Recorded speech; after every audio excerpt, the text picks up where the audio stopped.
Treasury met with the Cabinet with regards to plans to bail out SAA, clearing the air on another tranche of money to the national carrier. Minister Gigaba and his team on Tuesday said the details of the bailout will only be finalised with the Cabinet. In terms of the issue of the PIC buying Telkom shares, PIC CEO Majila said plans to purchase a further stake in Telkom are now completely off the table. PIC is not investing in SAA. PIC is not buying SAA, or PIC is not buying shareholding in SAA, but it was an option that we had looked at.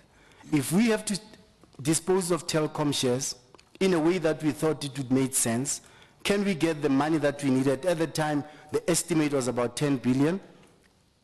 The 1.8 billion that could have been made available was not going to be enough. So that conversation is ongoing. It's not conclusive. Well, here's where the South African Airways finances stand as of now.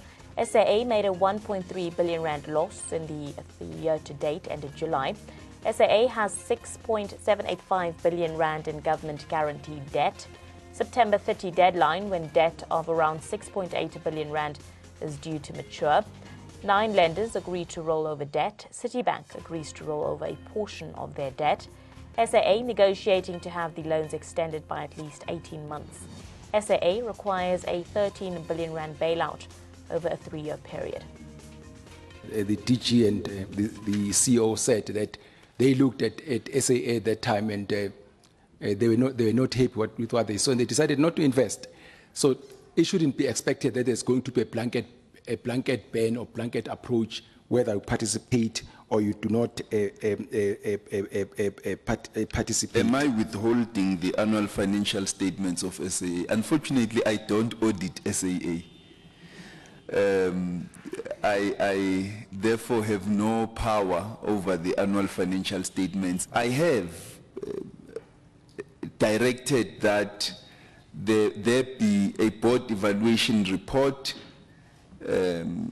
and the audit of the skills on the board of SAA. We have been interacting with the board of SAA and the airline to bring the AGM forward. What does Treasury want to do with the money, and how much money should it be realistically? Now, when we come to all these amounts that are being quoted, the 13 billions and all of that, I begin to ask the questions that who brought that advice about, and it comes back, it turns around, it goes back. It is Bain Capital that was part of the long-term turnaround strategy. Now, the very same Bain Capital that is of Coleman Andrews, now we're coming back and trusting the very same company to come and give us advice on how to bail out the airline. It has 25 billion in accumulated losses on its books. That's reality. Total liabilities exceed assets by a huge amount. Now, you begin to hear the minister talk of doing a skills audit on the board. This board was just appointed a year ago. On what grounds were they appointed if you now need to audit their skills? I mean, didn't you appoint them because you knew what their skills were? There is clearly a culture at SAA of looting.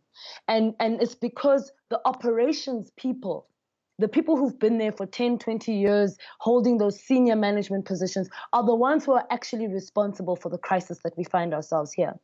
Our view, as Noom says, it seems to us that there is a big disconnect between what Treasury is saying, what the finance minister is saying, and what's actually happening on the ground. There's people that have been implicated, and there's dossiers that are showing that people have been looting from South African Airways, and nothing has been done. As it stands right now, nobody has been suspended.